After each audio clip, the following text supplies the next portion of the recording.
Sejam bem-vindos, primeiramente. Boa noite. Meu nome é Anderson, sou produtor do Fórum. O Fórum é uma realização da produtora O Quadro, que é a minha produtora. O Fórum é realizado através do Programa de Incentivo à Cultura da Fundação Cultural e da Prefeitura de Curitiba, com incentivo do Instituto de Oncologia do Paraná, apoio do Cine Passeio, ICAC, AVEC e CIAPAR. O Fórum é um braço do Metrô, que é o nosso festival de cinema universitário, que ocorre em setembro, de 1 a 6 de setembro. É um festival para estudantes, né, de filmes universitários. As inscrições acabaram já. Se tem algum estudante aqui que tem filme, infelizmente já não dá para enviar, porém, a gente convida vocês a estarem no festival, quando ele ocorrer. E a gente vai abrir também inscrições para oficinas e outras atividades que ocorrem paralelamente ao festival.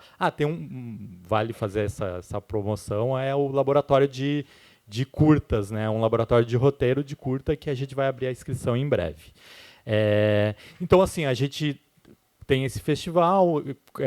Tradicionalmente, o festival dá um certo destaque para diretor, roteirista, assim, e os mercados de cinema costumam centralizar muito na figura do diretor e do produtor, né? Então a gente achou que seria interessante a gente criar um outro espaço, que é um espaço para falar dos profissionais técnicos, artísticos que compõem também, que fazem cinema, que criam ali, né? Acrescentam na produção do filme, né? O filme é feito coletivamente, então assim, o resultado final é muito de todas essas pessoas, né? Eu acho que era isso. Convido vocês às próximas os próximos eventos. Então, amanhã a gente tem uma masterclass que tinha inscrição prévia, mas, assim, já dando o spoiler, assim, se vocês chegarem aqui no horário da masterclass e a gente tiver vaga, a gente libera e tal, é às 14 horas. Tem o filme da masterclass de manhã. Bom, procurem a programação para eu também não ficar falando tanto aqui, mas tem esses eventos e à noite a gente tem uma mesa de produção. Domingo também a gente tem uma segunda masterclass e uma mesa de distribuição. É isso, então agradecer a presença de todas elas e eu vou deixar elas mesmas se apresentarem aqui, tá bom? Obrigado. Oi, gente, boa noite. Primeiro, agradecer a presença de todo mundo aqui. Nessa noite que estava aí com essa ameaça de chuva, meio friozinha, então obrigada por terem vindo. Agradecer também o convite. Eu passei com o primeiro roteiro que eu escrevi pelo laboratório no Festival Metrô, então acho que é uma experiência bem legal para quem tiver também essa vontade de ser roteirista e diretor. Vocês estão me ouvindo bem? Com o microfone? Tá. Então, obrigada, é uma alegria estar aqui com vocês. E aí a nossa mesa figurino e caracterização como construção de personagem.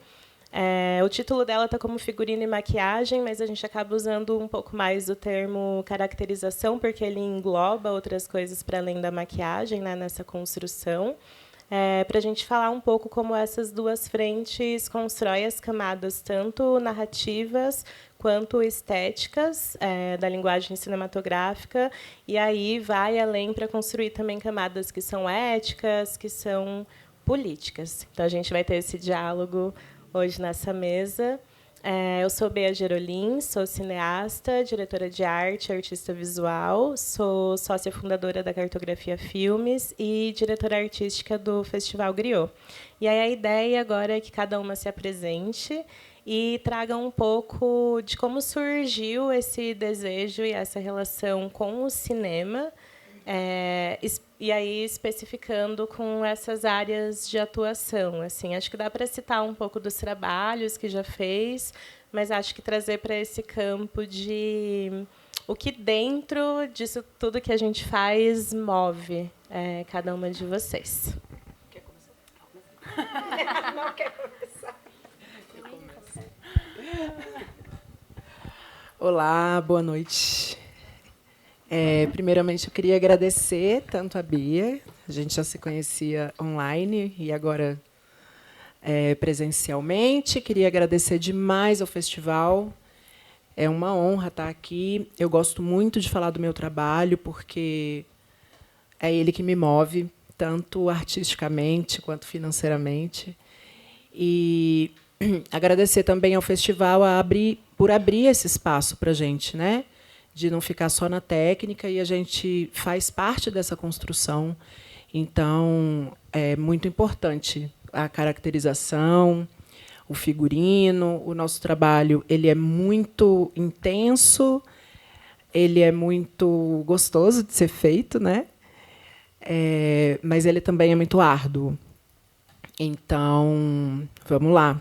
Eu sou da Escola Nova, que é um projeto do Anísio Teixeira. Eu sou brasiliense. Então, eu fui da Escola Nova na década de 90. Eu acho que, a partir disso, eu não tinha outra saída, se não fosse trabalhar com arte. E Brasília tem um campo muito forte, né? Com o Festival de Brasília, ele tem uma visibilidade legal. Então, eu cresci no Festival de Cinema, sentada no chão daquela sala maravilhosa, assisti obras incríveis, acompanhei a retomada do cinema, a caída, a retomada, morrendo de medo de que caia de novo. Espero que não. Mas eu não tinha outra opção, Bia, se não fosse trabalhar com arte. A arte me move. E eu fiz faculdade de moda, e uma amiga que era produtora em Brasília falou: Nina, pelo amor de Deus, vem para o cinema. Eu falei: vou demais.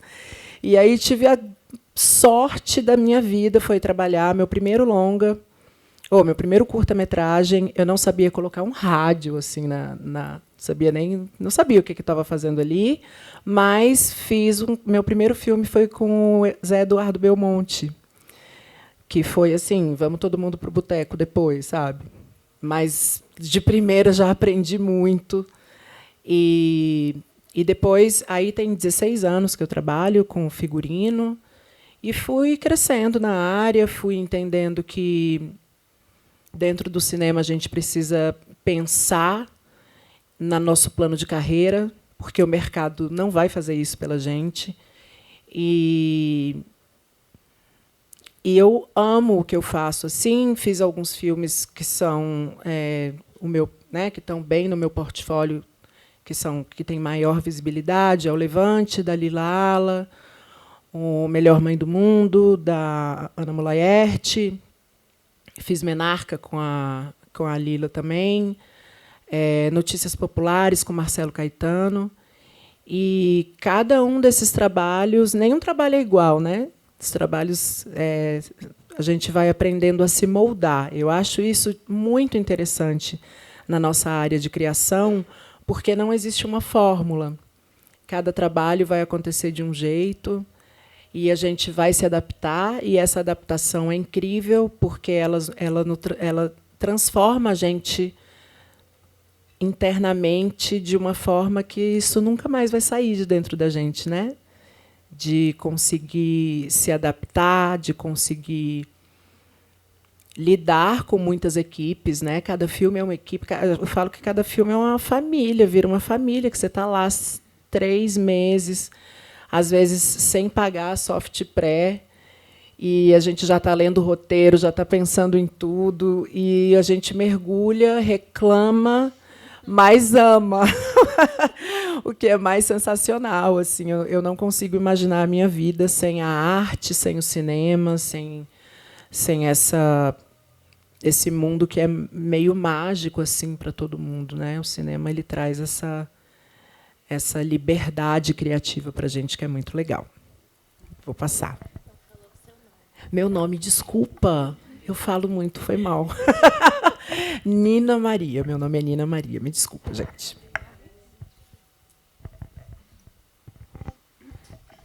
Boa noite a todos, para ser mais rápida. Eu me chamo Kênia Coqueiro, sou artista visual de formação, vim da educação, estou atuando como caracterizadora desde 2021, e sempre falo que foi um presente do universo para mim, porque eu já tinha passado pela psicologia. Na psicologia, eu consegui entender que a minha identidade é uma identidade de artista, mas, como mulher negra, eu entendi que toda a minha produção era sempre muito recortada e destinada para datas específicas, né? Então, gerava sempre um lugar de angústia, que eu sanava na pesquisa. A minha pesquisa sempre foi... o meu interesse sempre foi compreender a construção de identidade dos indivíduos, basicamente a essa identidade étnica, que é dada pelo outro e que a gente acaba absorvendo, né? Porque a gente é imagético. Então, dentro da arte, eu pesquisava como que as imagens fazem com que a gente construa a nossa personalidade e a nossa identidade. Quando eu fui convidada a primeira vez para estar num set, foi uma experiência muito inusitada, porque eu pisei no set de publicidade pela primeira vez. E eu sei, e foi citado para mim, que eu só estava ali porque o cliente exigiu que tivesse uma pessoa preta no camarim, porque o elenco todo era preto. E eu cheguei lá e me deparei com um ambiente 100% branco. Só tinha um elenco, o resto era todo mundo branco, né? E eu falei, gente, como pode? E entender também assim o distanciamento, né, do olhar daquela produção artística para o estado da arte, né?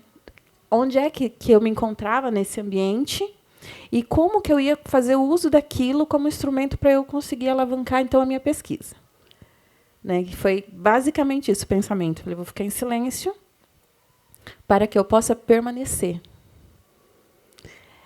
E foi doloroso, muito doloroso, porque a gente sobrevive no silêncio, mas isso não quer dizer que a gente não esteja sentindo, né? Como dentro desse sistema.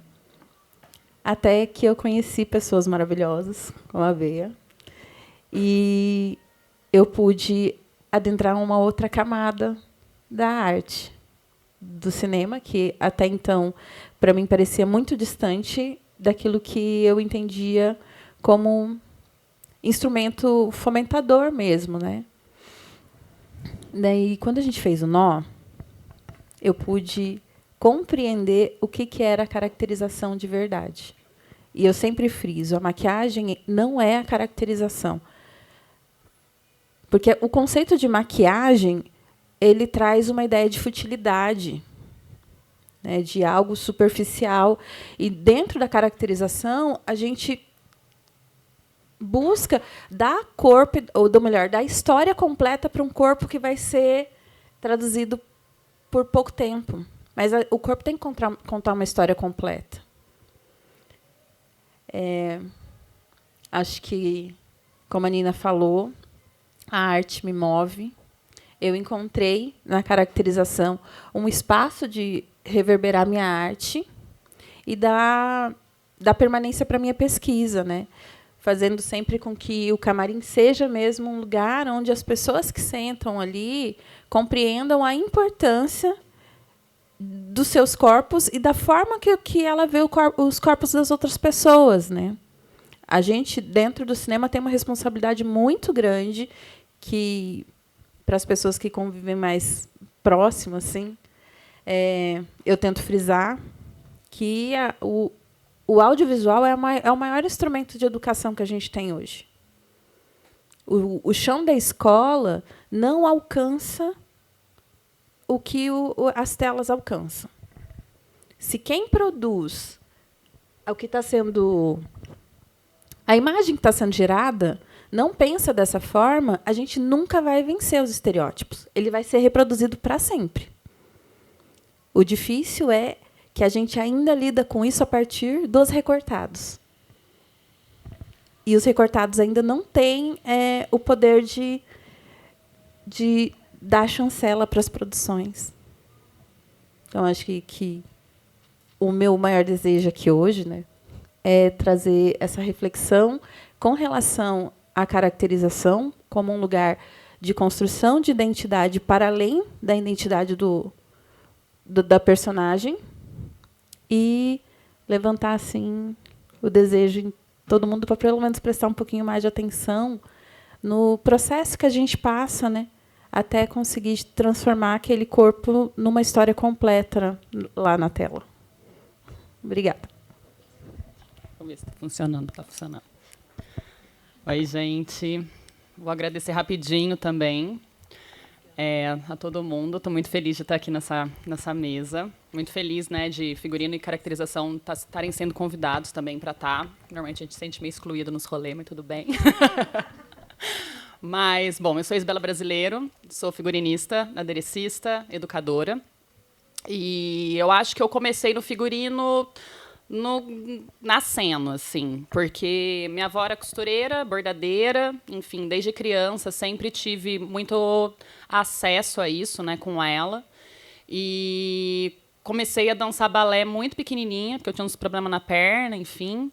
E aí minha mãe me enfiou no balé, entrei. E aí eu sempre tive muito envolvido dentro da cadeia toda, assim, porque eu era fuxiqueira mesmo, gostava de me enfiar.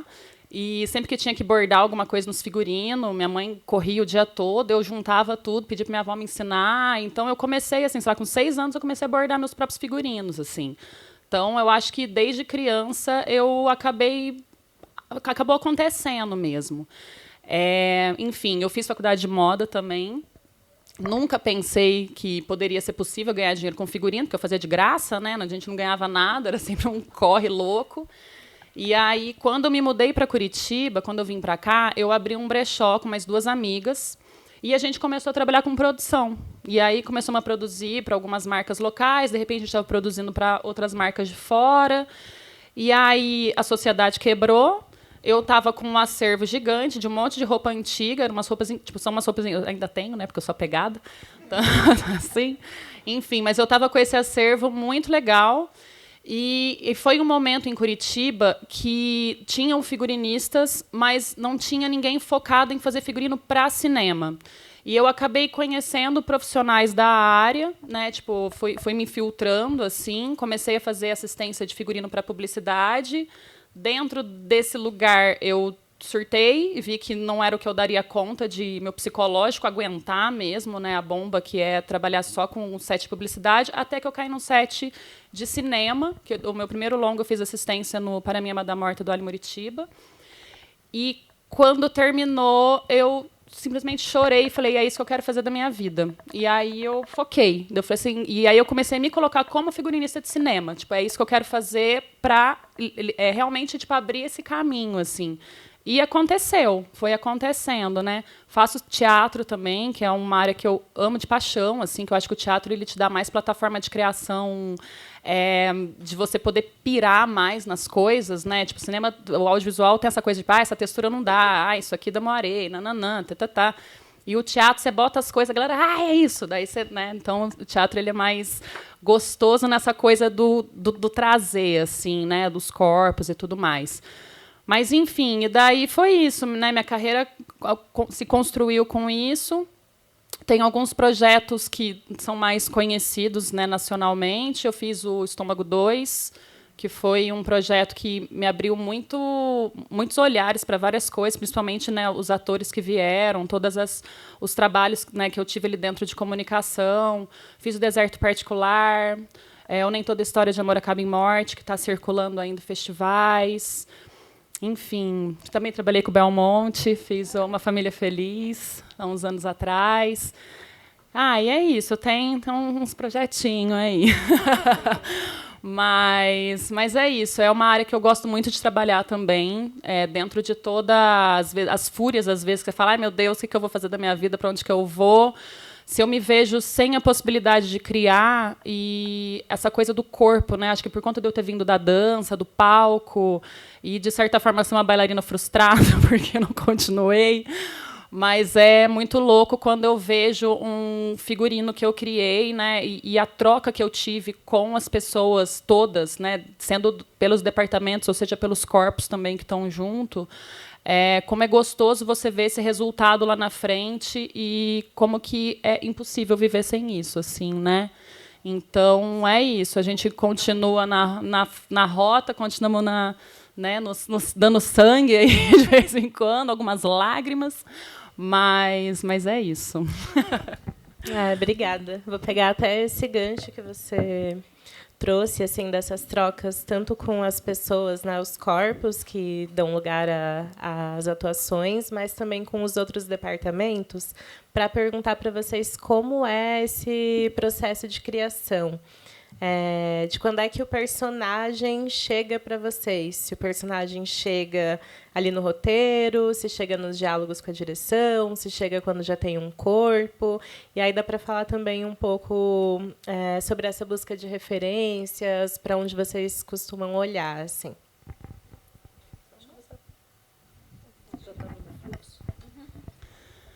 Bom, eu acho que cada projeto ele é individual dentro dos profissionais que estão envolvidos, assim, né? Principalmente quando a gente também começa a conhecer com quem que a gente está trabalhando, a gente também vai entendendo o fluxo, como é que ele funciona. Por exemplo, assim, tem um grupo de teatro aqui em Curitiba que eu trabalho bastante, que é a Súbita, que é um processo bem maluco, assim, porque é chegar, o texto vai se construindo ali junto, né, com os ensaios. Então eu vou tentando estar junto nesse processo. E, às vezes, vem de lugares de experimentação, de trazendo roupa, jogando e testando e tudo mais. Às vezes, não. Às vezes, você olha para aquilo e você fala, não, aqui tem que ter um processo de criação, tem que ter um processo de confecção, tem que ter um outro processo, né? Mas acho que vem muito a partir do texto também. Eu gosto muito de ler o texto antes de ter o contato, né, inicial com direção de arte, para que eu consiga ter o meu olhar limpo.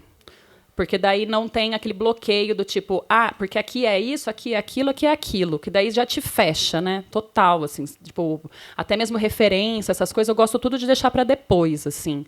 Então, normalmente eu leio o texto e eu já vou escarafunchando ali, anotando, fazendo algumas pesquisas, trazendo as minhas referências também, para quando chegar na conversa, eu já ter um distanciamento possível de fazer a aproximação a partir do que o outro também traz, assim, né? Então, eu gosto muito desse processo também de tentar distanciar para aproximar. Mas eu acho que cada projeto e cada galera que está junto tem diversos caminhos, né? E tem caminhos que, inclusive, a gente está descobrindo, né? Cada projeto que chega, às vezes você descobre um caminho novo, assim. Então, várias facetas possíveis. Fiquei pensando aqui, né? Não sei se aquele momento antes eu falei muito rápido. Eu vou dividir aqui uma informação que esse momento está sendo bem importante para mim, porque eu vim da educação e dava formação para professores, né? Então, um pouco da fala meio didática vai por causa do vício. E depois também, que faz 4 anos, mais ou menos, que eu não fazia isso. Passei por um processo de recuperação que me deixou um pouco isolada, então está sendo bem emocionante mesmo, assim. Então, se foi...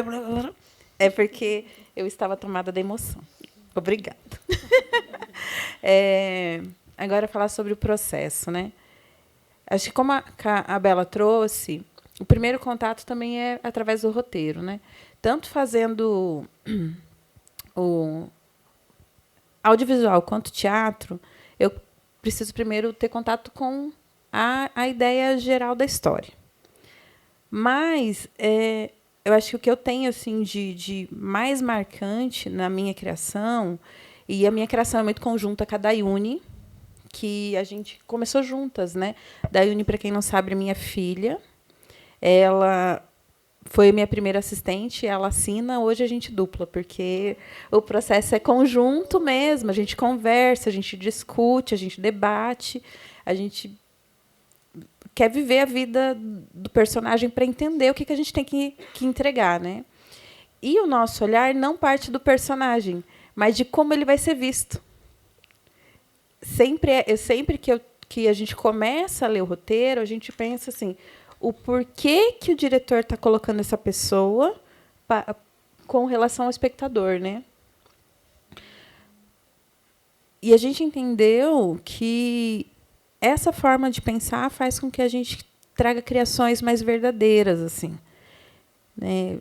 Para a gente, exemplo, todo personagem tem nome. Até quem não tem nome vai ter nome. E a gente tem historinha para todo mundo. Para todo mundo. Às vezes o ator não sabe da história e a gente fala, quer escutar sua fanfic? E daí a gente conta. Porque às vezes a pessoa não toma posse daquele corpo, né? E é um corpo que tem história. Se eu não pensar a história dele antes, eu não tenho como propor uma cicatriz, uma mancha de sol. E é o corpo, né? Por isso que a gente fala assim, a caracterização é diferente da maquiagem. Porque, às vezes, nesse processo de criação... vou inverter. O interesse pela maquiagem de cinema vem pautado no interesse da maquiagem social, na maquiagem artística de embelezamento, na beauty e tal. Da hora que chega para esse processo, a pessoa não tem paciência. Porque tem que gostar de pensar assim, nossa, todo sujeito é composto de biopsicossocial. Tem que gostar, se não gostar, não vai conseguir. Vai ser chato. Vai ser só o técnico. E só o técnico não entrega o que a gente precisa entregar, né? E a troca vem já de imediato. Tem a leitura do roteiro, tem essa viagem toda, e depois vem as amigas, né? Que daí a gente começa, e daí? E daí? E daí? E quando a gente daí começa a fazer amizades mais profundas com a diretora de arte, com a diretora, fica bem gostoso. E eu acho que não tem como a gente dizer que uma etapa é mais divertida do que outra, mais gostosa do que outra. São momentos diferentes, com sabores e dores diferentes, né? Mas eu, particularmente, amo a criação. Amo, me divirto, sou apaixonada e espero fazer por muito tempo, né?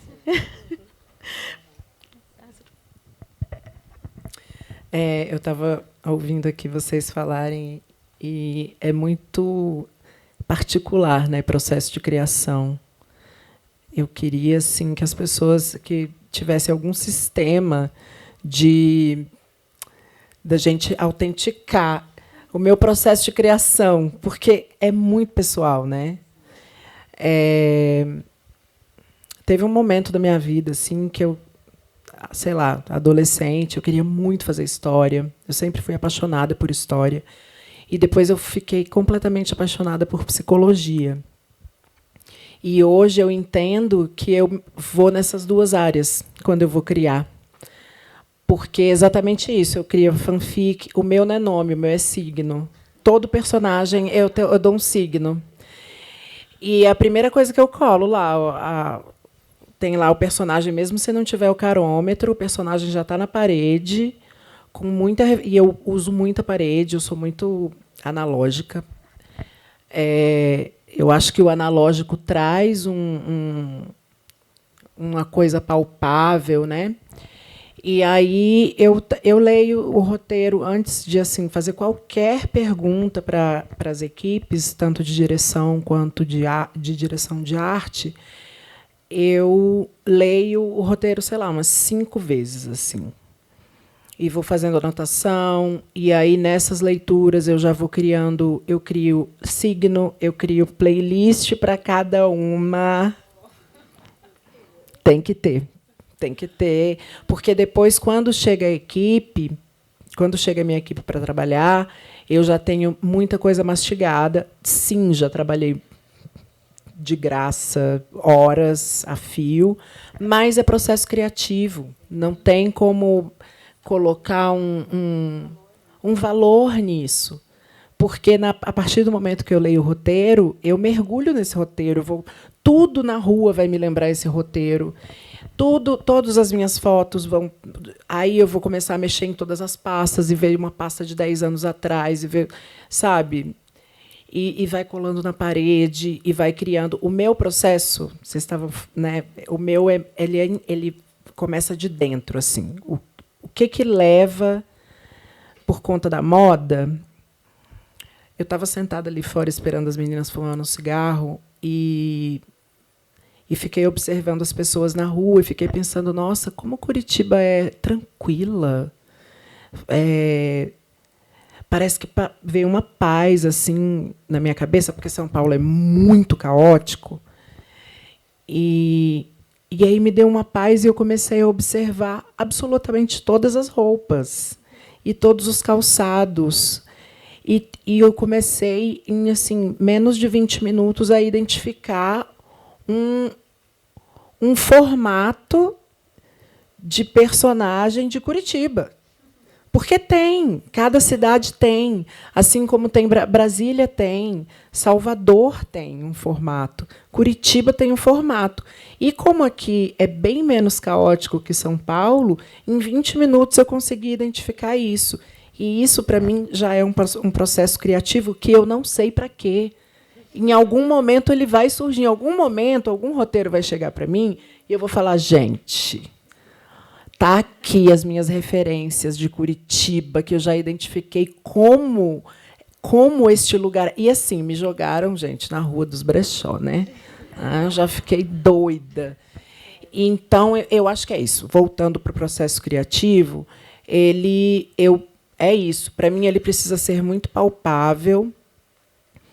Eu uso muito as minhas fotos. No Notícias Populares foi um processo criativo muito legal, porque tinha uma parede assim de 4 metros e eu comecei a colar foto.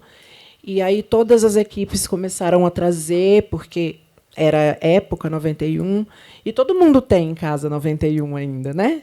A gente não está falando de 60, de 91 está aqui. Eu descobri, inclusive, que é época fazendo Notícias Populares. Eu falei, não, gente, eu estava viva, não é época. Era época, sim. Virou época. Então, aí foi super interessante, porque, como cada projeto tem um formato, por conta da direção, por conta da direção de arte, o Marcelo passava todos os dias, 5h e falava, essa pessoa, que era da família de alguém, parece muito com tal pessoa. Então, a gente ia lá e se baseava nisso. E aí, aí no Melhor Mãe do Mundo, a gente foi fazer o laboratório com as catadoras, que foi um processo super dolorido, porque, né, a gente chega num... Eu levei uma rasteira, assim, porque a gente chega numa altivez completamente desnecessária para lidar com catadoras de lixo de São Paulo, do Glicério. Assim, lidar com uma sacola saindo 70 ratos. E aí você pergunta, você não tem medo? Ela falou, claro que eu tenho medo, só que eu preciso trabalhar. Então, foi muito dolorido. Foi um processo assim que a gente teve que fazer um acolhimento entre nós mesmas, assim, porque toda hora alguém desmontava, toda hora alguém falava, vamos dar um jeito. Não tem jeito, gente. É um buraco social. Então, foi muito bom fazer o filme, mas foi muito dolorido. Então, às vezes, o processo criativo vai te levar para lugares incríveis e mágicos, e outras vezes ele vai aprofundar num buraco que não tem fundo, que é o buraco social, que é o buraco de dor, de você ficar num processo criativo 20 dias chorando, entendeu? Então, é uma entrega, né? O processo criativo é uma entrega, e depois que eu faço todas essas leituras, e o signo, e a playlist, aí eu gosto muito de começar a pesquisa junto com a direção de arte. Porque aí a pesquisa, aí parece que a coisa vai se... Né, ela vai... Parece uma água assim que vai se transformando, tudo que eu pensei, às vezes eu vou ter que abrir mão de muita coisa que eu pensei, porque a direção de arte, a gente está no guarda-chuva da direção de arte, aí você chega e apresenta para a direção às vezes ama e fala, nossa, é isso, às vezes ela não gosta, mas, para mim, o grande, assim, o orgasmo intelectual é quando o ator chega e ele veste e fala, encontrei. Aí eu falo, agora eu vou abrir minha Coca-Cola, fumar meu cigarro, não tenho mais nada para fazer aqui. E derruba uma lágrima e fala, nossa, é por isso que eu trabalho. É por isso que eu sou figurinista. Porque eu gosto, eu também fui do teatro, e quando eu descobri a coxia, eu falei, jamais, eu não quero estar aqui no proscênio nunca. O proscênio me dá muita agonia. Mas os bastidores, eu tenho a oportunidade de ter essa sensação assim que é indescritível quando você vê um ator que está lá ensaiando, e aí, quando ele veste, ele fala: cheguei. Você fala: nossa, cara, como é gostoso esse processo que foi doloroso, que teve lágrima, que teve angústia, que teve briga. Porque eu tenho um manifesto que é: figurino não é o que eu gosto, figurino não é o que o diretor gosta, figurino é o que o roteiro está pedindo. E o roteiro, às vezes, tem roupas que eu não vou gostar. Então, o diretor também não é sobre o que você gosta, diretor. Vamos conversar de verdade, o que o roteiro está pedindo, sabe? Então, eu acho que o processo criativo ele é caótico, ele é bom por ser caótico, mas ele precisa de organização, né? Então, é isso, é uma água assim que vai se preenchendo, tomando conta dos nossos dias, né? Você começa a viver aquilo de uma forma assim muito intensa. Eu amo. Legal. Enquanto vocês falavam, assim, fiquei pensando nisso desses lugares dolorosos, né? E aí trocas que eu já tive com a Kênia, por exemplo, de como a gente se utiliza do cinema para também conferir dignidades, né? De como a gente é fiel ao que o roteiro pede, mas, ao mesmo tempo, a gente se apropria desse lugar de quem está criando essa imagem concreta, né, que é o corpo do ator. É a primeira ligação que o espectador tem com a obra a partir de que cara essa pessoa tem, de que roupa essa pessoa está vestindo. A roupa que a pessoa está vestindo vai dizer tudo sobre esse personagem, classe social, como é que é esse rosto, como é que é essa pele, como é que é esse cabelo, tem que aspecto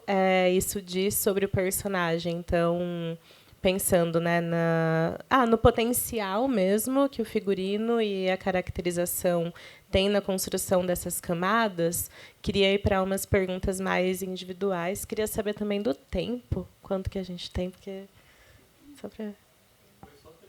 Foi 30? Ah, ótimo. Tá, vai dar tempo depois de abrir para vocês. Tá, perfeito. E aí, eu vou começar com a Bela. Pensando nesse lugar também da educação, assim, o que você sente? Queria que você falasse um pouco sobre o processo que você viveu recentemente, né, do Vestindo Histórias, e aí trouxesse também um pouco como esse processo da educação contribui para o seu processo de criação enquanto figurinista, se você acha que tem um impacto, assim. Sim. Bom, o ano passado eu circulei com um projeto de educação aqui no Paraná. Eu fui para 8 cidades do Paraná, e desde cidades maiores a cidades bem pequenas, levando um curso de formação de 50 horas.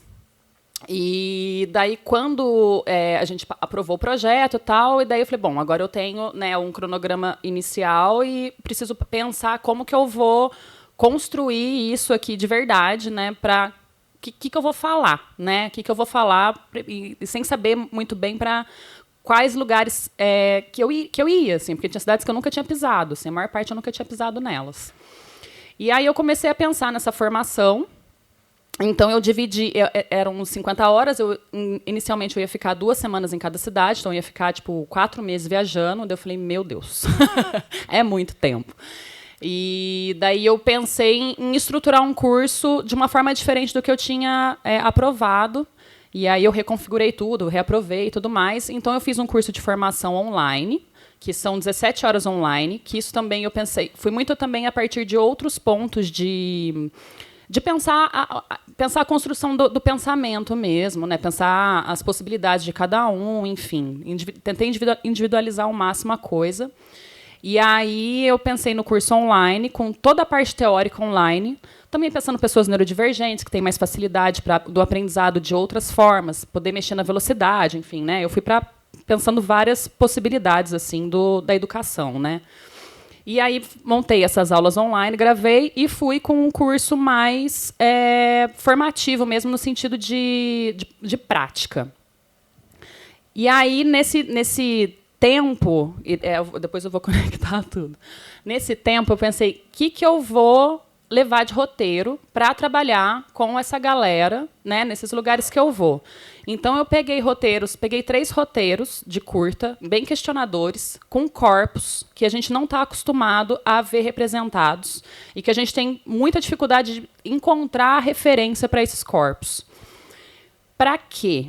Para que, quando eu chegasse com esses roteiros para essas pessoas, eu conseguisse questionar, inicialmente, a construção desse personagem.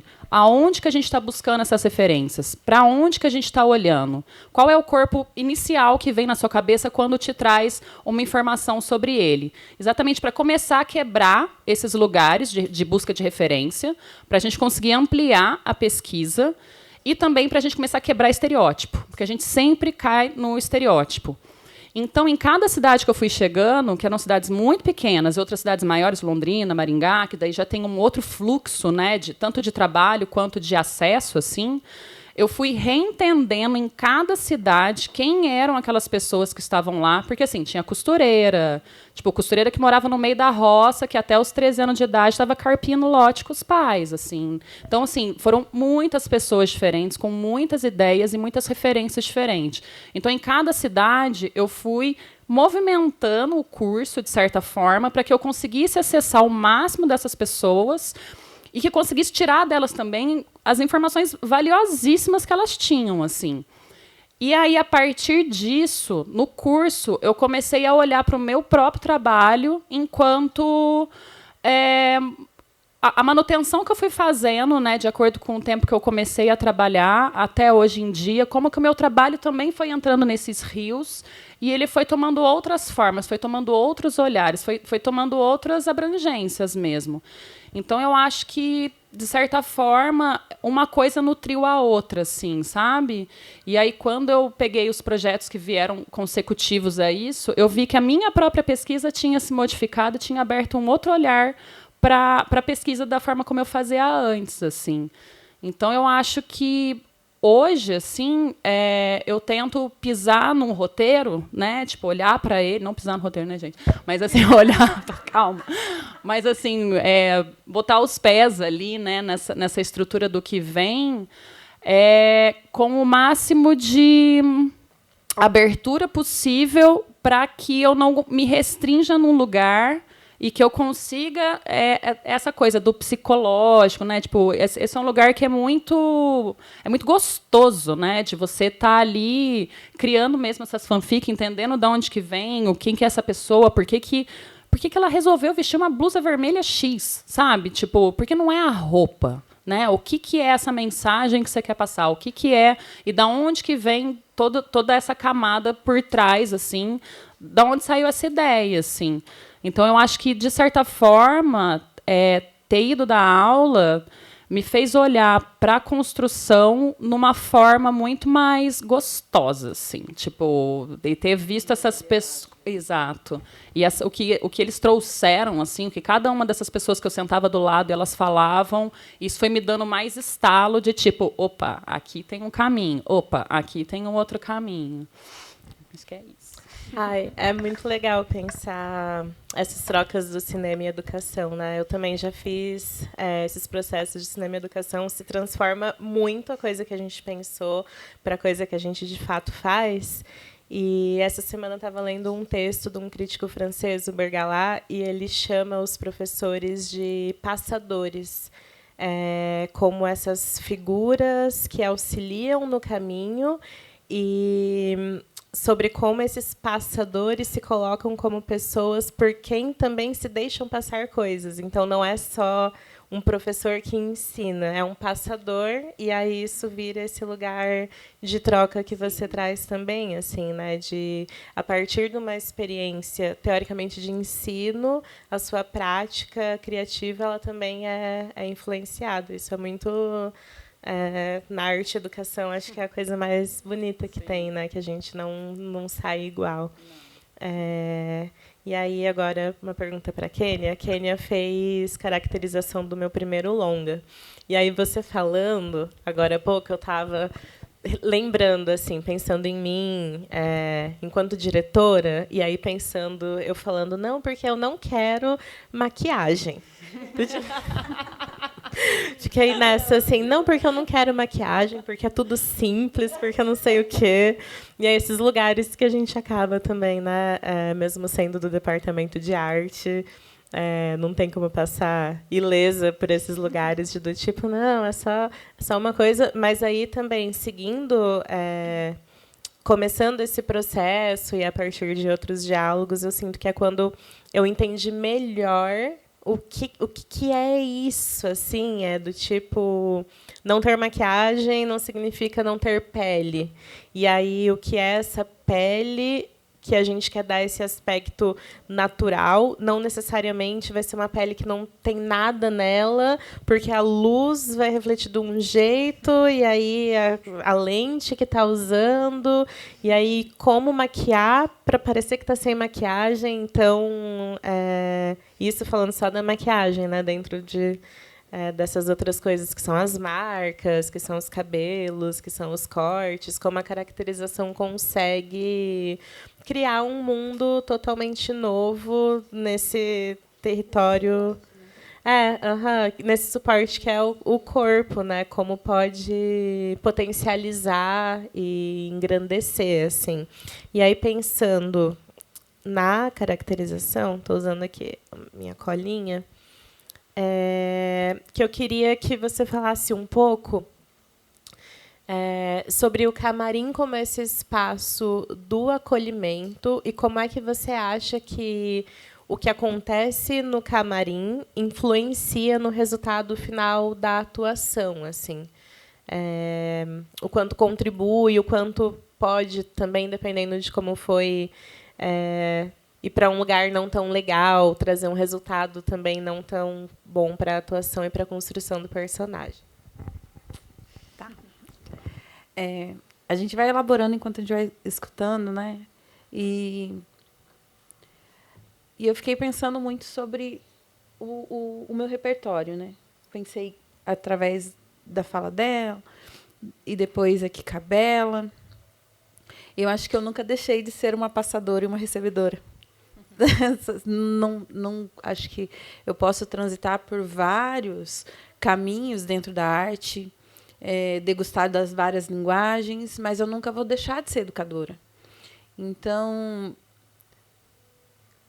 toda vez que chega uma pessoa no camarim, eu acolho essa pessoa como alguém realmente que vai ter uma troca efetiva comigo, né? Ela não vai ser o suporte não vivo, ela é viva. E, às vezes, a gente tem que tirar um pouco dessa vida para trazer uma outra.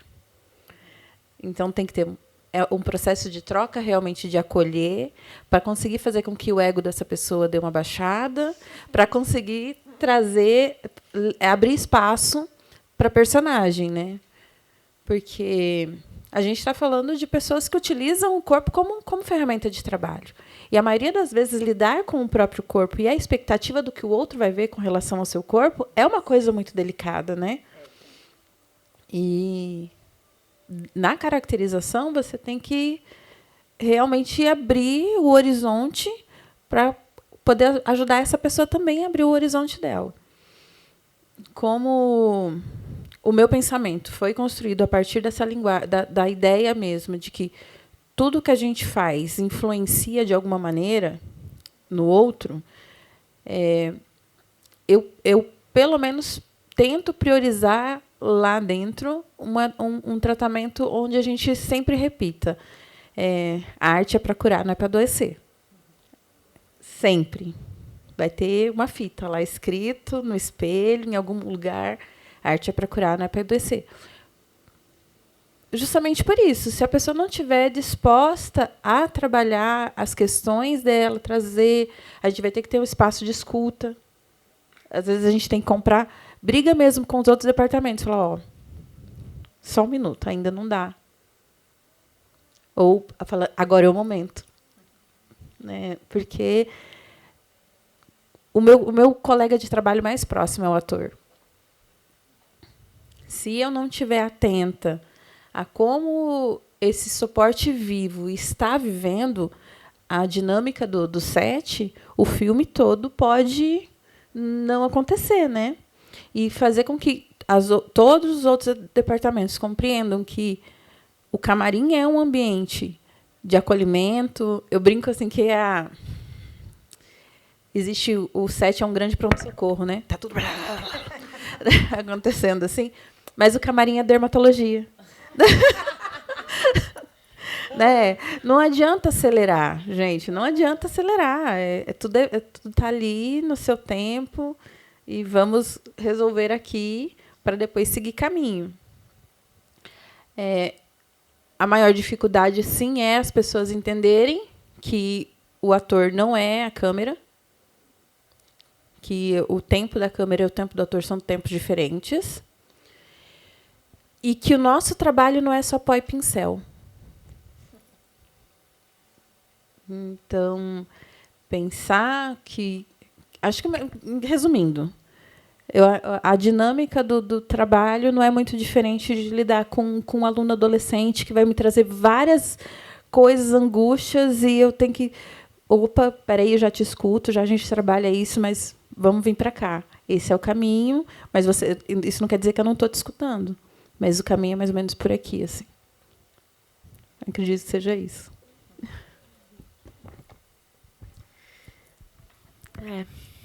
Pensando isso de resultados também da caracterização que às vezes tiram o ator do lugar do personagem, né? Isso de um cabelo que não deixa atuar bem. Mas vou passar uma pergunta para a Nina, que também tem a ver com coisas que você já trouxe. Tem uma coisa dos filmes que você trabalhou que vários tratam de assuntos sociais que vão para esses lugares do doloroso, né? Que vão também para esses lugares de representar corpos dissidentes, corpos minorizados. Então, queria que você trouxesse um pouco como é que funciona até essa relação nas escolhas, nesse diálogo com o elenco, que fico pensando no A Melhor Mãe do Mundo, por exemplo, que, apesar da vida que esses personagens viviam, tinha todo ali um cuidado com o figurino das crianças, a coisa da limpeza das roupas. Então, como o figurino também ele confere essa dignidade, ainda, né, nesse lugar do realismo, mas como costuma ser esses diálogos até com a direção, assim, de como que é essa defesa. Bem, eu vou te falar que não é fácil. Isso que você falou agora do ego, o camarim ele é um lugar de muito acolhimento.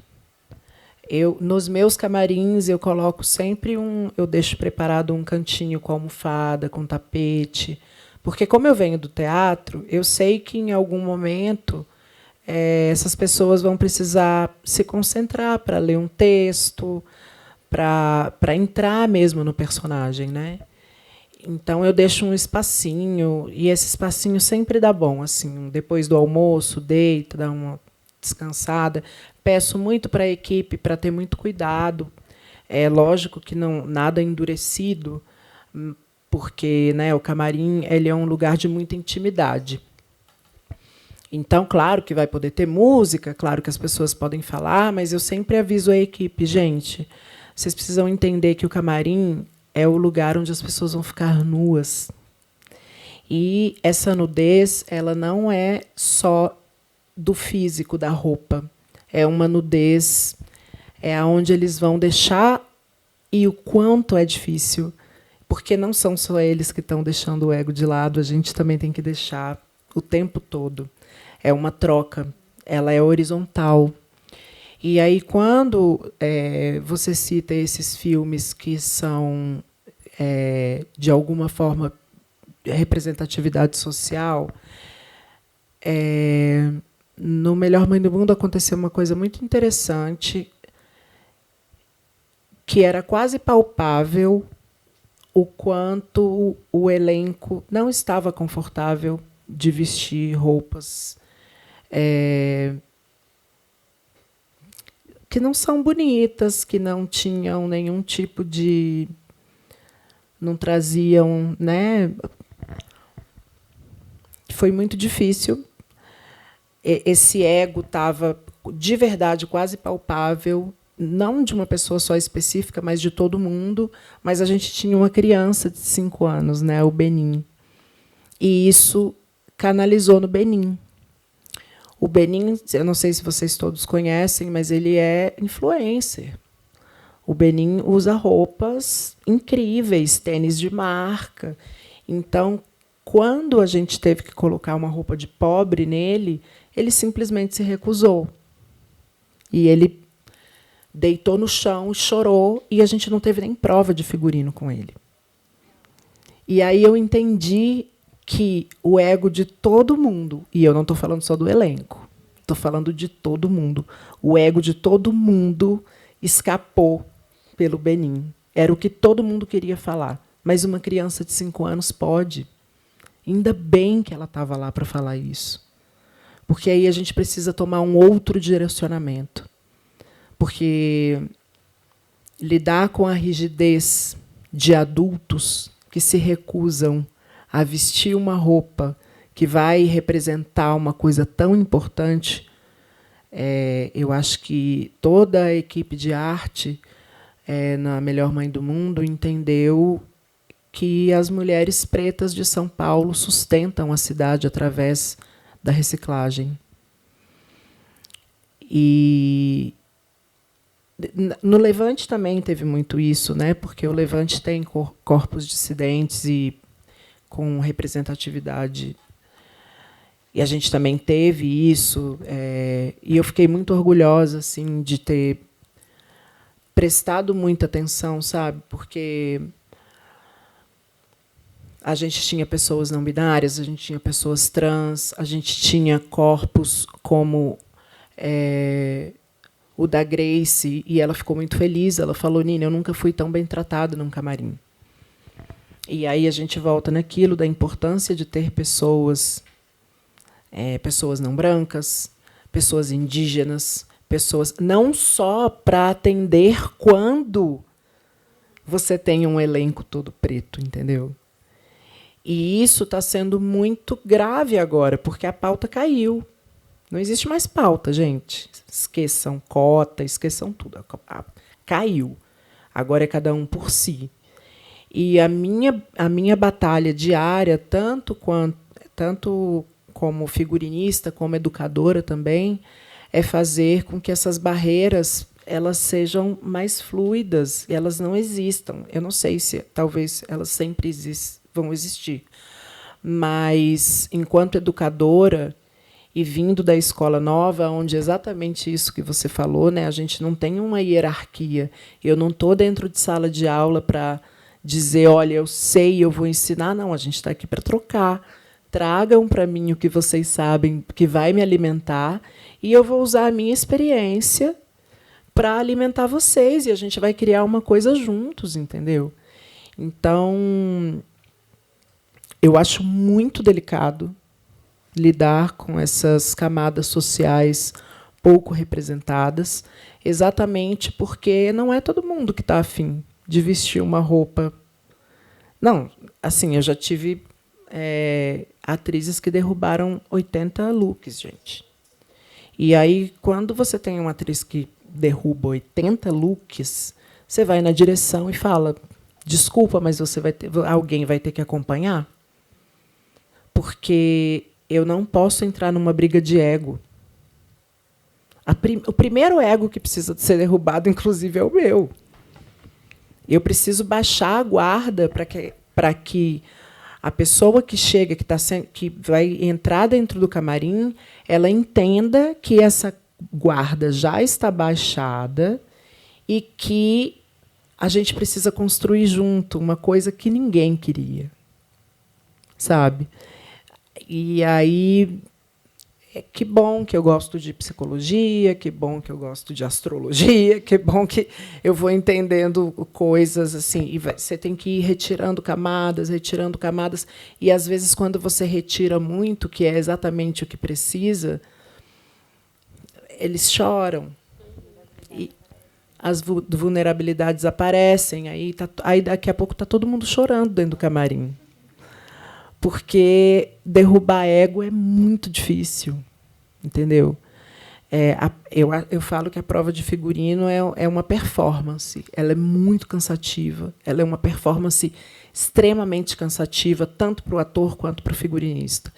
Então, quanto mais a gente estiver com a guarda baixa nesse momento, mais fragilizados estaremos, mas a entrega vai ser real, entendeu?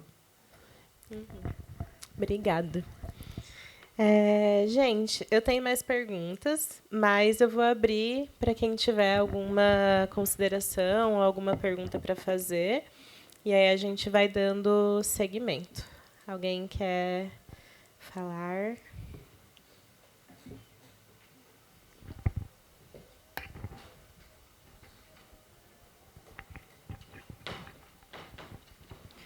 Bom, boa noite a todos. Adorei a fala de todos vocês e eu gostaria de saber sobre um ponto de vocês diante do set e diante do setor de direção e preparação de elenco.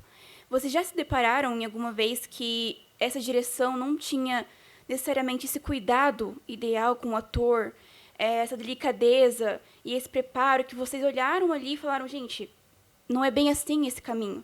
E aí vocês tiveram que interferir para ter esse cuidado mais pontual com eles, né? Então, gostaria de saber se vocês teriam algum relato ou como vocês lidaram diante disso.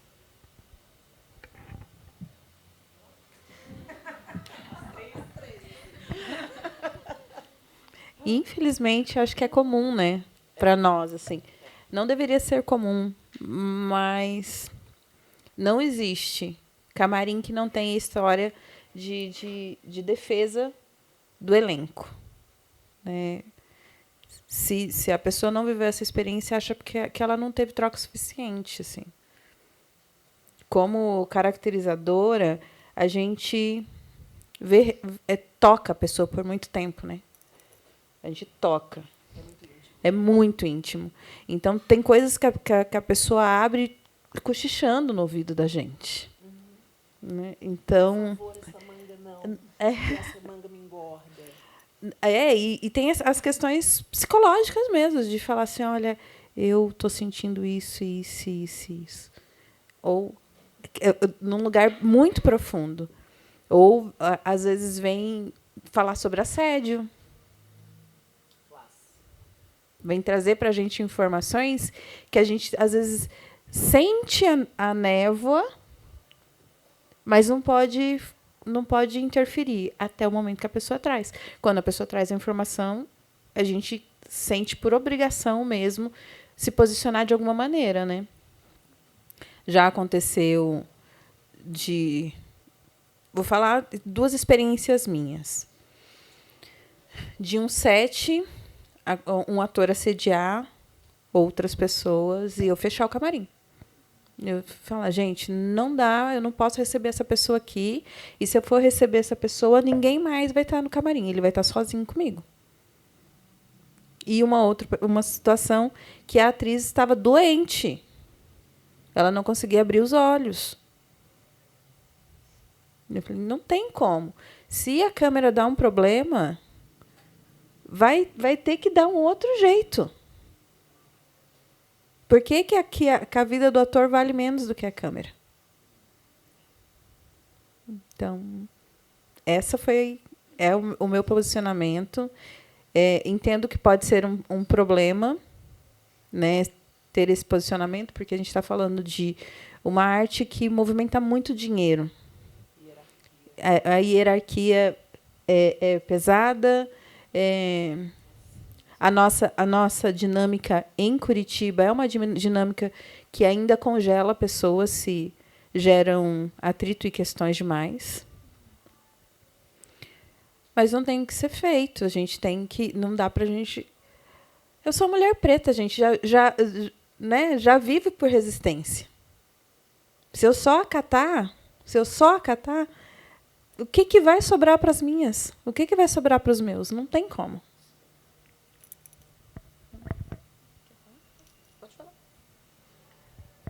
É isso. Eu acho que todo mundo já passou por situações, já viveu coisa ali dentro, porque é muito difícil, que é isso, né? A gente tem todo tipo de pessoa que vem trabalhar. Não é porque é cinema, é cultura e tudo mais, que a galera realmente está de mão dada, assim, né?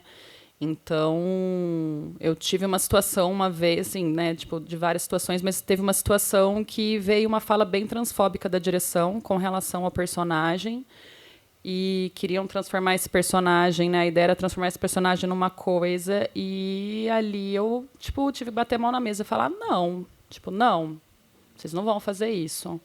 E uma discussão, assim, né, e aí de apontar, tipo, olha para isso, olha para isso, olha para isso, olha para isso, olha a sua fala, olha quem é a pessoa. Tipo, é sério que você está querendo propor esse tipo de coisa? Sim? Da onde vem essa ideia, né? O que está acontecendo? E aí foi uma questão de me posicionar e enfim, né, dentro de todas as possibilidades, assim, mas de não permitir que aquilo acontecesse, assim. Então, nessas horas é ter pulso mesmo, porque às vezes quem está acima de você é muito acima de você, assim, né? Exato. Então, é entender como você fala, como você comunica, mas se posicionar num ponto de tipo, isso não. Não, aqui isso não vai acontecer, assim, né? Mas rola bastante, assim. Isso é algo que é bem comum de, né, dessas situações terem. Todo mundo vai ter algo para contar, assim, provavelmente. Olá, tudo bem? Também já tive. Acho que é mais comum do que a gente gostaria que fosse. E está bem longe de acabar por conta da hierarquia do cinema. O cinema ele é hierárquico, ele é branco, ele é muito poderoso, e a gente está tentando fazer coisas muito subjetivas. Então, o camarim, por ser esse lugar de intimidade, ele acaba sendo um catalisador. Então, já teve situações com a minha equipe, de eu dizer, olha só, esse ator não é a mesma coisa, esse ator não pode entrar sozinho aqui. Aí uma coisa que eu aprendi que foi sensacional, assim, liga a câmera do celular, deixa escondida, e a gente vai gerar provas o tempo todo, porque geralmente desculpa, mas eu gosto de que as minhas equipes sejam femininas.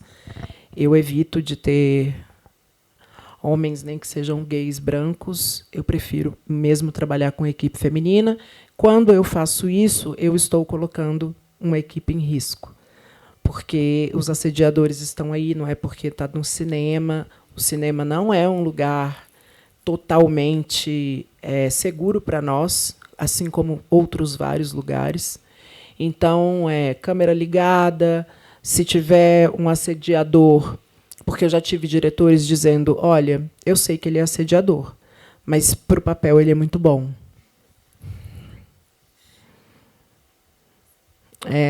O pacto masculino ele é muito forte. E esse ator pegou a minha estagiária de 20 anos e puxou ela para trás do galpão. E eu fui falar isso com a executiva, e a executiva falou não. E aí eu tenho uma camareira maravilhosa que trabalha comigo em quase todos os trabalhos em São Paulo, uma mulher preta de quase 70 anos, que ela virou o meu... Porque eu sempre choro, eu sou muito chorona. E aí ela sempre me tranca e fala, chora, me coloca no colo. Aí daqui a pouco ela fala, agora você vai limpar suas lágrimas, você vai refazer a sua maquiagem e você vai lá sentar na frente do vídeo e assiste. Porque eu tenho 70 anos e eles não me deixaram ser figurinista. Eu sou camareira, então você vai me representar. Então, assim, é uma batalha o tempo inteiro. Ao mesmo tempo que a gente está catalisando ali muita coisa e tentando deixar a nossa marca, né? Fazer com que seja transparente, mas que, ao mesmo tempo, dê um impacto. Só mais um exemplo. Eu juro que eu não vou demorar muito.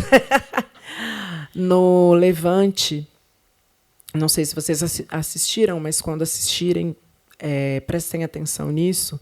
A gente tinha uma cena onde a Sofia precisava... Ela estava conversando com o pai dela, assim, e ele não estava entendendo o que ela queria. E ela queria liberdade. Só que a gente estava muito amarrada nisso que você falou, né? O moaré daqui, porque isso não pode, tudo muito quadradinho. E aí a nossa equipe descobriu uma camiseta com uma borboleta. Que isso foi... A gente falou, vamos deixar a nossa marca de que ela quer a liberdade, que esse corpo preto, que é a Domênica Dias, que esse corpo preto está gritando por liberdade. É um adolescente de 17 anos. E esse trabalho foi muito complicado, porque a gente teve muito caso de transfobia. Muito, mas assim, quase que diariamente. Porque tem um time de meninas de todos os gêneros, de todas as cores, assim, muito. Só que a gente tem uma equipe de câmera de homens brancos sendo transfóbicos diariamente. Então, não tem como o camarim não virar um lugar de acolhimento. É quase que uma responsabilidade. Assim. Às vezes, o preparador de elenco não está preparado para receber essas pessoas. E é a gente que catalisa isso. E aí a gente, como mulher preta, ainda está sofrendo racismo, sabe? Então, assim, é muito emocionante, né? É um sobe e desce, assim. E se questionar se é isso mesmo que a gente quer. Só que, ao mesmo tempo, como é que você se questiona disso depois de 20 anos trabalhando, sabe? Numa coisa que você gosta, que você acredita. Então, a gente acaba virando linha de frente, mas uma linha de frente que precisa ser silenciosa, mas que ela precisa fazer alguma coisa por essas pessoas que estão ali dando o trabalho delas do mesmo jeito que a gente está, né? Eu estou como mediadora, mas eu vou responder também, bem brevemente. Que, além, né, desses posicionamentos, eu acho que tem um que, para mim, pelo menos para minha experiência, é muito recente, que é usar os canais de denúncia, canais oficiais de denúncia. Então, agora, aqui no Paraná, a gente passou por vários filmes, né, curtas e longas, por conta da Lei Paulo Gustavo, e aí tem lá na Secretaria de Cultura os links das ouvidorias, onde você pode entrar, pode colocar o edital, o nome do projeto e fazer denúncias ou anônimas, ou completamente anônimas, ou sigilosas. Nas sigilosas, você consegue colocar o seu contato e a secretaria tem a obrigação de te retornar um posicionamento sobre a denúncia que você fez. Então, quando eu faço sigilosa, que eu já fiz algumas. E o resultado disso, para mim, pelo menos, é que causa um incômodo dessa empresa produtora ser questionada sobre a postura que ela tem no set de filmagem. Eu não sei, na prática, assim, que tipo de sanções a secretaria consegue, por exemplo, aplicar. Mas esse incômodo eu já consegui sentir algumas reverberações assim, de filmes que tanto que eu já denunciei ou que eu soube que foram denunciados, nem que seja assim a coisa do medo de no próximo projeto a pessoa vai estar, não posso fazer isso porque senão vou ser denunciada. Então, que isso surta pelo menos o efeito do medo, assim, porque enquanto também, né, isso não for sentido na forma de represália, seja pública, seja institucional, acho que esse lugar da falta de respeito, de cuidado, e aí pensando, né, como um todo, não só com o elenco, assim, mas com a equipe num geral também, acaba que continua acontecendo.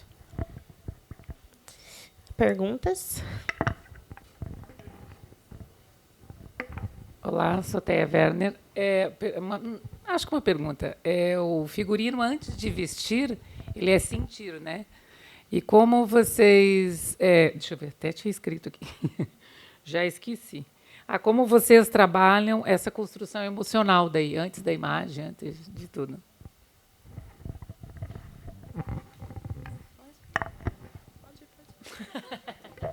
Eu gosto de falar. Sim, o figurino, ele... Eu tive uma professora que me marcou assim, na faculdade, que ela falou: todo mundo, inconscientemente, pratica design de moda antes de sair de casa. Todo mundo quer dizer alguma coisa com a sua roupa, independente de ter consciência disso ou não.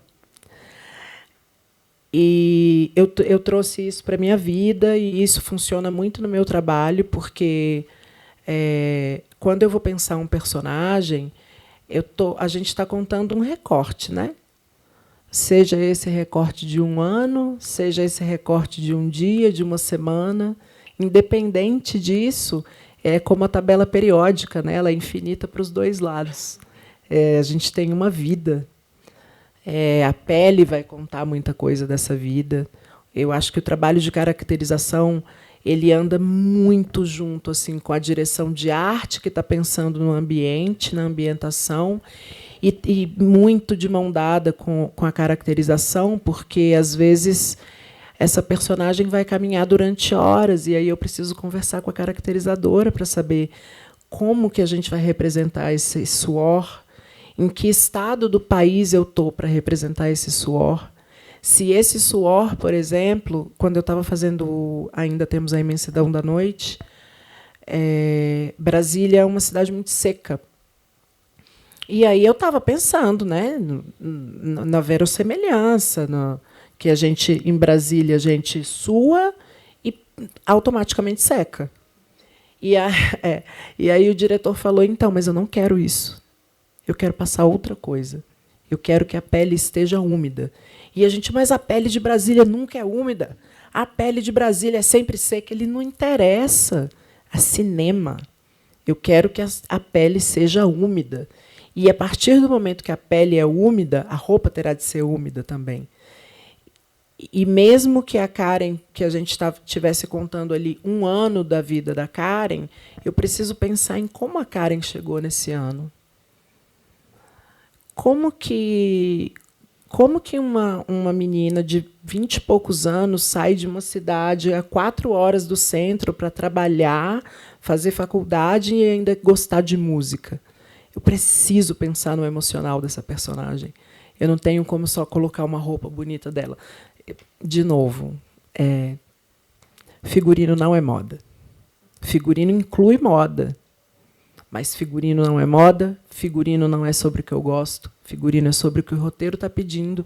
E aí, essa profundidade, que é o que eu falo da tabela periódica, né? Teve o começo da vida dessa pessoa, vai ter o final da vida dessa pessoa, e eu estou contando só um recorte. Aí, por mais que a gente conte só o recorte, eu preciso pensar em como ela chegou e o que ela vai fazer após isso, né?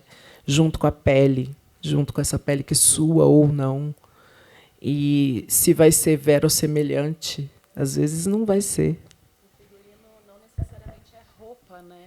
Não. O simples fato de estar nu é uma possibilidade de vestir, assim, né? A estrutura que você usa, o material que você usa, o pano, sei lá, uma pele, né?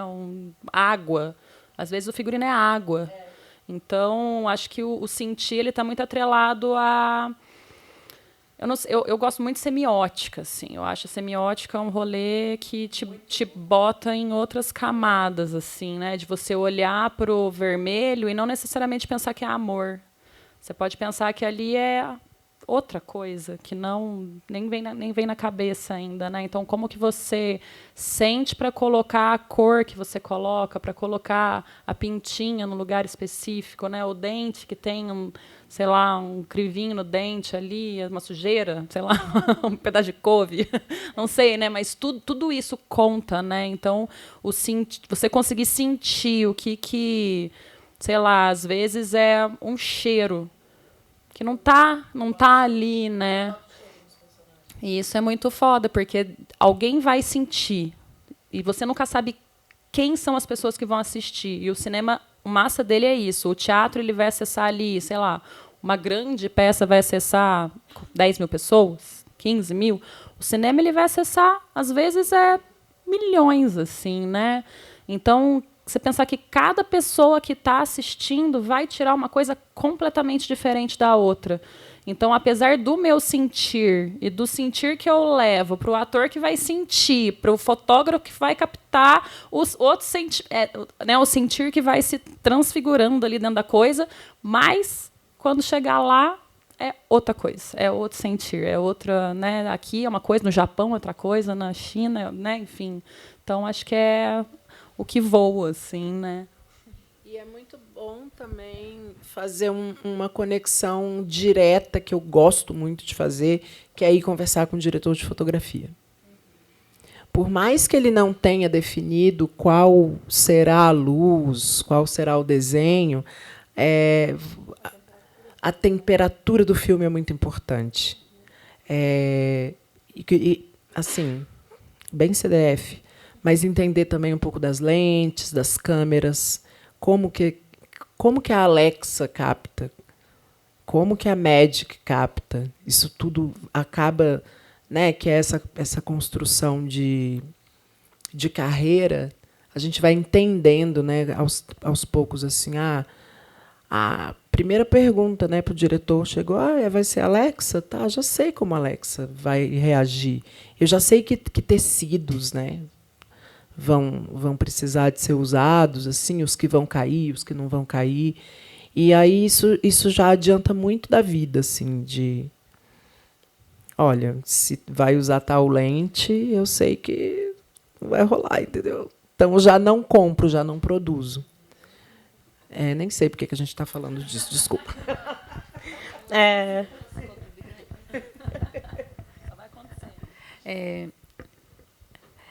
Acho que a gente sempre comenta, né, que a caracterização é o conjunto, né, das coisas, assim, é tudo que faz o corpo do ator contar a história. Figurino, maquiagem, efeito, tudo isso. E eu acho, eu falo muito eu acho, né, mas porque é isso, né, é sobre o meu ponto de vista com relação à nossa questão. Quando a gente começa a construção do personagem, esse personagem precisa ter emoção, porque ele tem que, para quem está vendo, ele tem que vir de uma história e a história dele tem que continuar depois. Se ele não tiver emoção, não gera conexão com o espectador. Se não gera, a gente não fez arte. A arte só acontece a partir do espectador. Não é o artista que faz a arte. É o espectador, é o encontro. Só uma coisa que eu lembrei. Agora elas querem falar. Não, é só uma coisa que eu lembrei. Que nessa coisa do sentir, né, do como que o sentimento pelo figurino ele acontece, assim. O ano retrasado eu fiz uma peça que era sobre essa mulher, o monólogo dessa mulher, e ela está dentro de um apartamento e ela está falando sobre esse apartamento que ela ganhou da avó dela e tudo que acontece dentro, que a avó dela morreu, e aí tudo que acontece dentro daquele apartamento a partir da vivência dela, desse lugar do que ela tem, mas também do lugar do que ela perdeu, assim. Enfim. E aí, né, pensei, bora. No fim, eu até coloquei essa roupa aqui nela, eu dei essa calça para ela experimentar, no fim eu copiei essa calça e construí uma outra. E eu fiz uma construção dessa calça com bordados de avós, que eu fui captando, assim, e aí eu tenho uma tia que é artista têxtil, ela construiu o tecido com esses bordados, ela fez um patch desses tecidos, desses bordados, aí ela mandou, ela fez isso lá, eu sou mineira, né, fez isso lá em Minas, mandou de volta, mandei para a costureira fez, e junto dos bordados, ela colocou bordados da minha avó. Enfim, rodou, estreou, piriri, pororó, tal. Um ano depois, minha avó morreu. Aí a peça reestreou e eu fui ver. Eu chorei, porque aquele figurino ele tinha um outro significado para mim. Era tipo, a minha avó estava ali, junto, dentro daquele apartamento. Então eu choro pra caramba também, tá, gente? Eu sou a pessoa que chora. E aí é isso, né? O sentir, ele tá atrelado a muitas camadas que às vezes nem a gente, enquanto criador, tá sabendo o que vai sentir. É isso, é pisar num local, né? Tipo, rodar com um monte de gente e de repente você chega em casa, você senta e chora. Porque é tanta informação, é tanta coisa que às vezes você colocou aquela roupa na pessoa sabendo daquilo, mas quando ela entra naquele lugar, com tudo aquilo, com toda aquela movimentação, com toda aquela energia, mas ela está naquele espaço com aquela roupa que você tem participação ali junto, e quando você vê aquilo, é isso. Às vezes eu tenho que entrar, voltar para o camarim, chorar, limpar as lágrimas e voltar, assim, porque o sentir, ele flui muito, assim.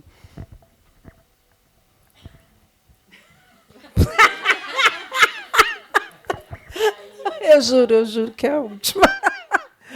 No Melhor Mãe do Mundo, o personagem do Seu Jorge, ele é muito complicado, né? Ele é um estereótipo, mas ele é muito complicado, porque ele é um homem preto retinto, que é segurança armado. Então, a FIC que eu criei, obviamente que ele era bolsonarista, óbvio. Mas como que eu ia transformar isso em alguma coisa palpável? Eu usei a mesma técnica que eu uso quando tem, sempre aparece, é muito louco isso, sempre aparece alguma personagem que eu falo, meu Deus, como parece com a minha mãe.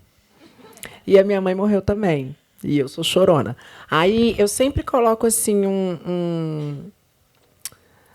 um santinho dentro do sutiã da personagem, que não vai aparecer. É um mimo para o ator. É para o ator aterrar. Entendeu? E aí eu fiquei lá, meu Deus, o que eu faço com o Seu Jorge? Porque são só duas R's. É ele de uniforme e ele no churrasco. Falei, não pode ser, tem que ter alguma coisa. Aí eu pensei um dia em casa, eu falei, já sei. Ele vai ter um colar com uma bala. E aí eu coloquei nele e falei, olha, gato, o negócio é o seguinte, isso aqui talvez nem apareça. Mas você precisa saber que a FIC que eu criei para você é que ele é bolsonarista. E ele acha que ele é mais importante, por isso que ele bate nela. Dando spoiler para quem não assistiu o filme, que desculpa.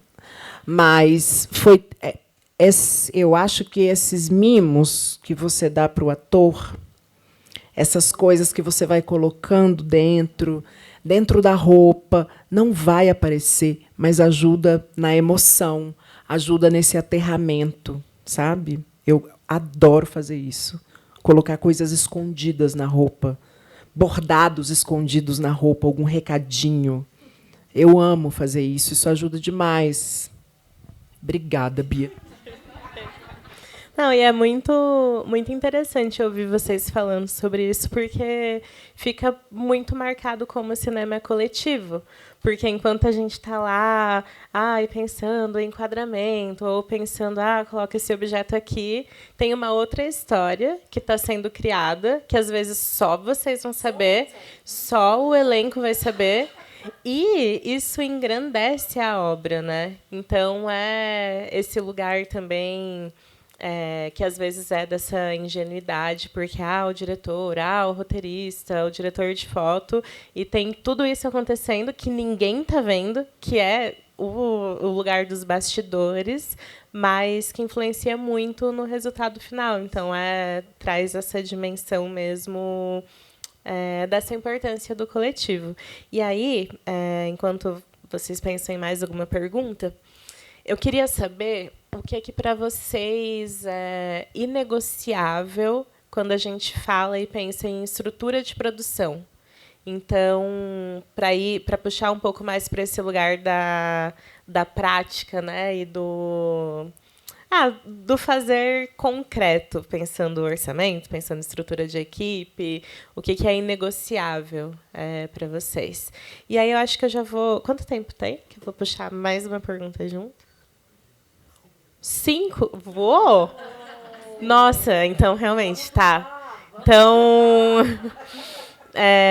essa pergunta sobre coisas inegociáveis na produção e o que vocês gostariam também de dizer para quem tem interesse e quem está começando assim na área do figurino e da caracterização, como conselhos que vocês gostariam de ter ouvido quando vocês estavam começando e aí agora, né, nesse lugar de pessoas que têm essas experiências, conselhos que vocês dariam? Claro, lógico. Para mim, inegociável é eu escolher minha equipe. E a minha equipe ela é basicamente formada por pessoas não brancas. Por quê? E um dia me perguntaram, eu vou responder para vocês porque é a pergunta que me fizeram. Falaram, por que você só chama meninas pretas? E eu respondi assim, quantas vezes você se incomodou da sua equipe ser sempre de pessoas brancas? Eu acho que é importante a gente sempre fazer o exercício do pescoço e contar quantas pessoas não brancas existem no set.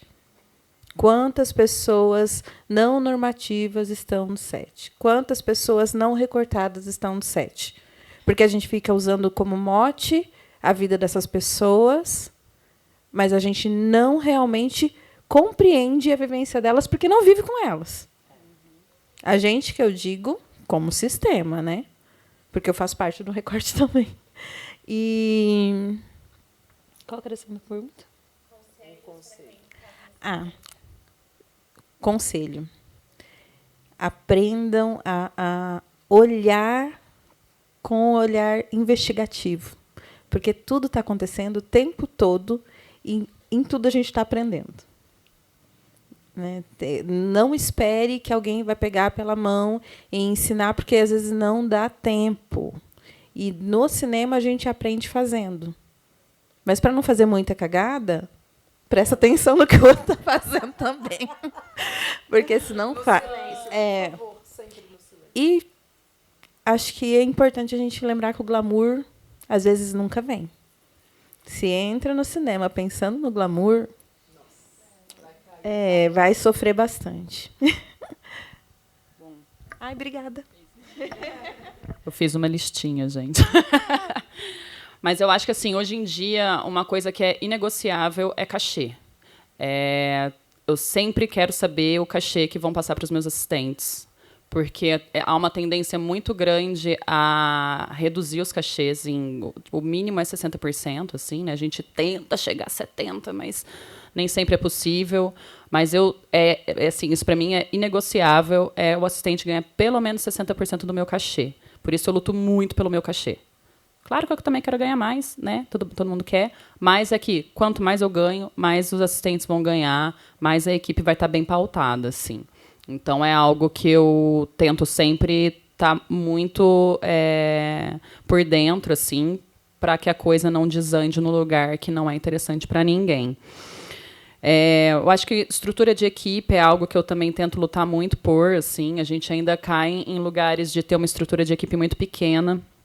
E dependendo do tamanho do projeto, é realmente inviável, assim, né? Eu já tive projetos que eu trabalhei 18 horas por dia durante 9 semanas.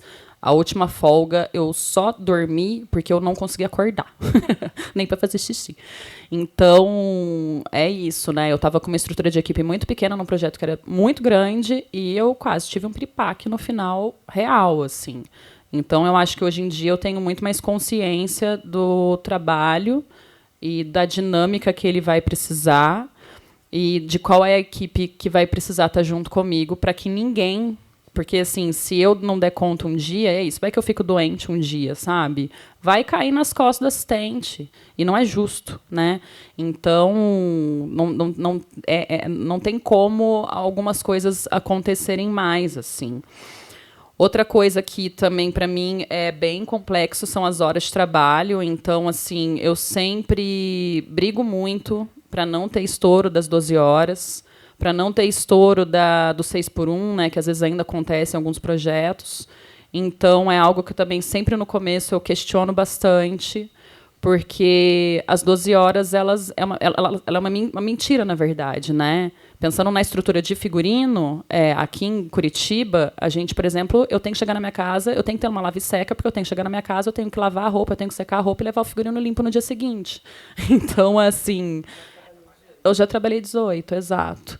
Então, eu já tive trabalho que o meu carro foi van. Então, eu tinha que chegar em casa todos os dias, descarregar, carregar para o dia seguinte. Final de semana eu não consegui usar meu carro porque ele estava carregado de roupa. Então, assim, essas coisas são coisas que são inegociáveis, assim. Mas, enfim, a lista é grande. Depois, só alguns pontos, está ótimo. De conselho, eu acho que é focar, acreditar e fazer associações, conversar com as pessoas, fazer troca.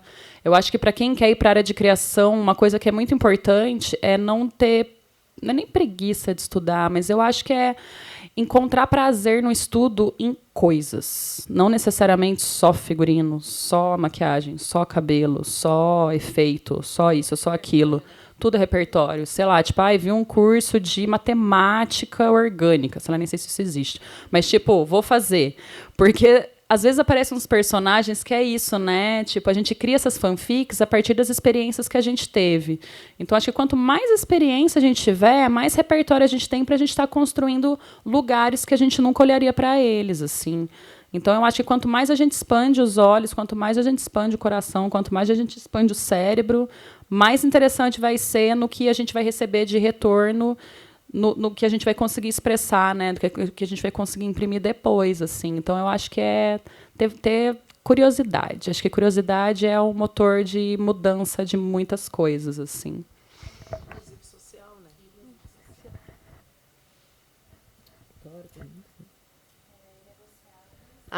Inegociável. Bom, eu estou há 9 anos em São Paulo, né, trabalhando com audiovisual. Então, eu acho que o sonho da minha vida era que as minhas questões inegociáveis fossem as questões de vocês. Porque em São Paulo eu tenho que colocar à frente a minha saúde mental. Então, isso se transformou num... Se eu estiver num trabalho e eu estiver ligando para o meu psiquiatra 2 vezes na semana, para mim já não vale, sabe?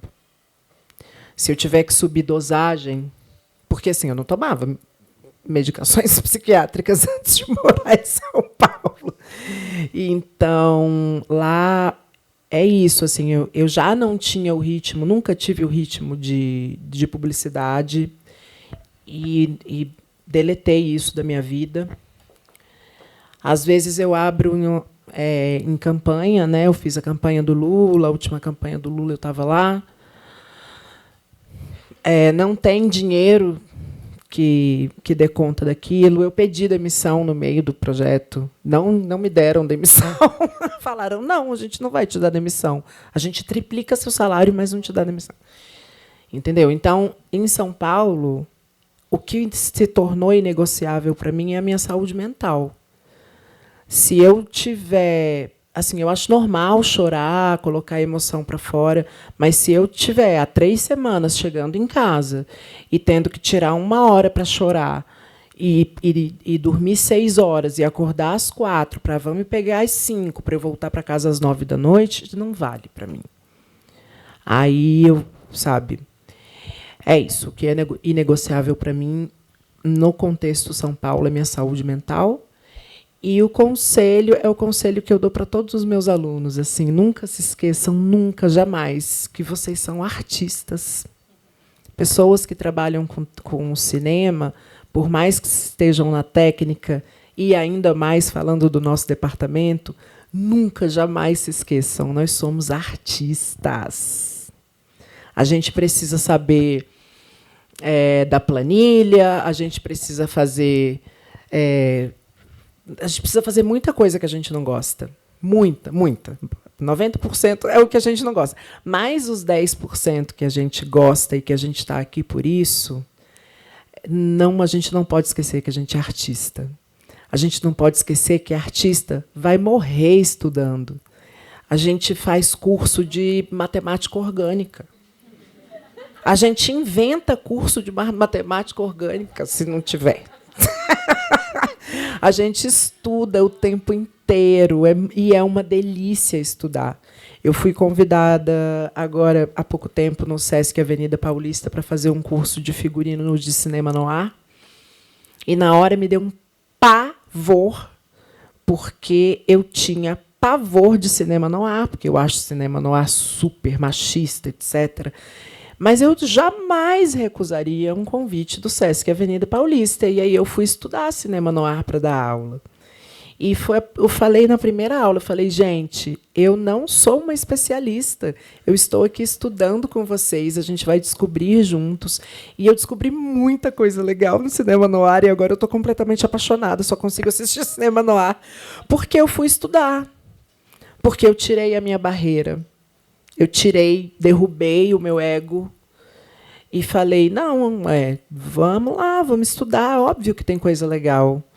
E aí virou um curso super feminista, virou um curso que a gente estudou coisas incríveis, maravilhosas. Assim. Eu estou completamente apaixonada.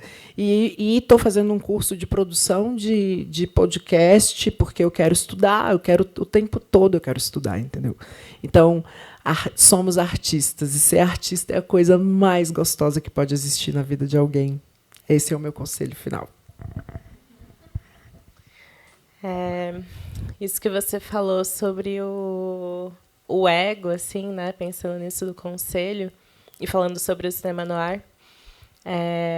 Quando eu estava na faculdade, e eu ainda estou há 13 anos na graduação de cinema, porque eu não concluí, eu tinha muito essa coisa de só vou estudar o que eu gosto. E assim fui ficando, né? Porque aí os trabalhos começaram a acontecer, aí aparece um convite para um filme, vai fazer um filme, perde um semestre, vai fazer outro filme, perde outro semestre.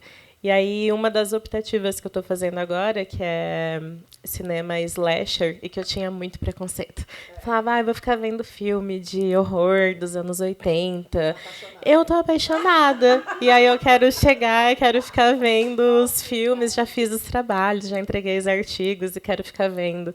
Então, acho que é essa coisa mesmo derrubar o ego. Sim, porque a gente consegue encontrar coisas com as quais a gente se identifica ou não se identifica, isso também é poderoso no processo de criação, em tudo, em qualquer expressão, nos sabores de uma comida, na cor dos prédios, nos cheiros, nos sons, e isso vai influenciar a prática artística. Então, estar aberto e se colocar em situações de desconforto, por mais complexas que sejam, né? Até isso, assim, estar falando numa mesa não é uma coisa que a gente nasce sabendo e nasce confortável, mas proporciona trocas como essa que a gente teve hoje, que com certeza vão ter as suas reverberações, assim.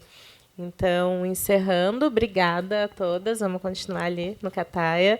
Obrigada pelo convite, gente, e obrigada pela presença de vocês.